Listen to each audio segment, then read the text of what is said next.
جی وعلیکم السلام ورحمۃ اللہ وبرکاتہ۔ بھائی نے سوال کیا ہے کہ نماز شروع کرنے سے پہلے نیت کے جو الفاظ زبان کے ساتھ ادا کیے جاتے ہیں ان کا زبان کے ساتھ ادا کرنے کا کیا حکم ہے؟ ہر کام کے لیے نیت کرنا ضروری ہے۔ نبی مکرم صلی اللہ علیہ وسلم کا فرمان ہے، صحیح بخاری میں حدیث ہے، انما الاعمال بالنیات، اعمال کا دار و مدار نیتوں پر ہے۔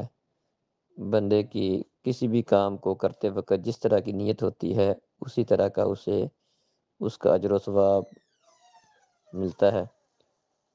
تو نیت ہر عمل کے لیے ضروری ہے، لیکن نیت کا مطلب یہ ہے کہ دل کے ساتھ ارادہ کرنا، جو کام انسان کرنے لگا ہے اس کام کے کرتے وقت اس کا کیا ذہن ہے، کس ارادے سے وہ کام کر رہا ہے، تو اس چیز کا نام نیت ہے۔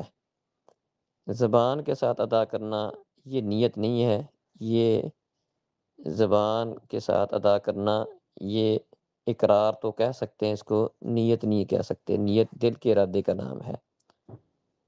تو نماز کے شروع میں بعض لوگ زبان کے ساتھ اس طرح کے الفاظ ادا کرتے ہیں، میں کہ فلاں عمل کی اس طرح نیت کرتا ہوں، یہ عمل قطعاً نبی مکرم صلی اللہ علیہ وسلم سے ثابت نہیں ہے۔ نبی کریم صلی اللہ علیہ وسلم نے حکم دیا ہے کہ صلو کما رأیتمونی اصلی، نماز اس طرح پڑھو جس طرح مجھے نماز پڑھتے ہوئے دیکھا ہے تم لوگوں نے۔